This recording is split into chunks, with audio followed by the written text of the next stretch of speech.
chaque année, le 21 mars, comme 21, 3 chromosomes 21, nous célébrons la journée mondiale de la trisomie 21. Et comme chaque année, la Fondation a souhaité s'impliquer pour cette nouvelle journée mondiale, cette année avec un défi et un objectif, et donc un slogan, c'est celui de développer la recherche et développer l'accès aux soins, parce que notre sentiment, notre conviction, c'est là où le soin et la recherche progressent, le handicap recule.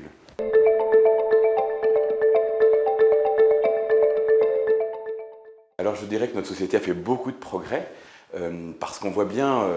la place qu'ont prise les personnes avec une trisomie 21 dans la société est importante. On a même des films qui sont des immenses succès, on pense aussi au Café Joyeux et je pense à l'espace public, aux médias, à l'école. Et en même temps, 97% des enfants avec une trisomie 21 qui sont dépistés avant la naissance ne naissent pas. Et en même temps, cela reste un immense défi de pouvoir accéder à l'école, d'accéder à l'entreprise. Et pour cela, il faut encore que notre société fasse plus, beaucoup plus.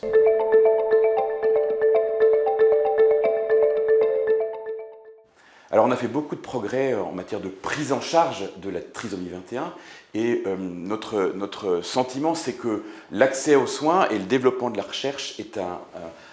nécessaire et un facteur qui va favoriser l'inclusion des personnes avec une trisomie 21. Pourquoi? Parce que lorsque vous avez une trisomie 21, vous avez tout un tas de maladies associées à la trisomie 21, on parle de comorbidités, et ces comorbidités, si elles ne sont pas prises en charge, elles vont être un frein à l'inclusion à l'école, un frein aux apprentissages, un frein à l'intégration dans notre société. Et la recherche aussi a beaucoup progressé puisque, par exemple, et on l'a montré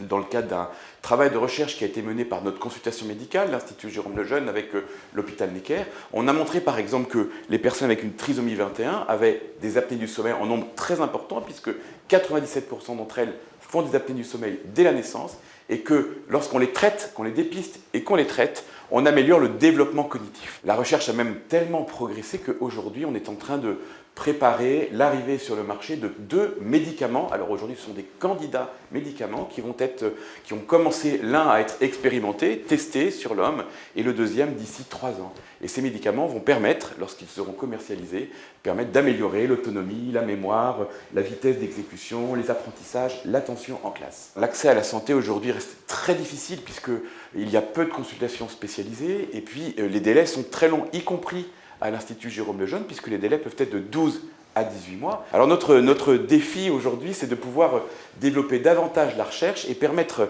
à tous les enfants d'accéder à une médecine de qualité, à des médecins formés qui vont avoir le temps de prendre en charge la totalité, la personne dans sa globalité. Et à partir de là, grâce à cela, qui vont pouvoir aller à l'école, apprendre plus rapidement, pouvoir travailler et prendre toute leur place dans la société.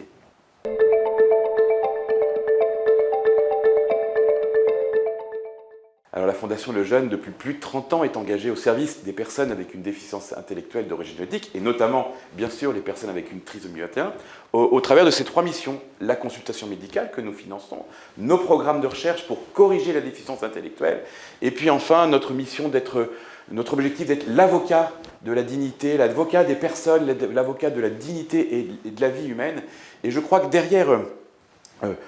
cette journée mondiale de la trisomie 21, il y a aussi un enjeu de société, un enjeu de civilisation, et on veut montrer que tout le monde, chacun a sa place dans la société, alors qu'aujourd'hui on voudrait créer un nouvel homme, on voudrait que la science remplace l'homme, dépasse l'homme, on a une culture un peu du rejet, de la vulnérabilité, et je pense que c'est ce que disait d'ailleurs Jérôme Lejeune, la qualité d'une civilisation se mesure à la place qu'elle accorde aux personnes les plus faibles.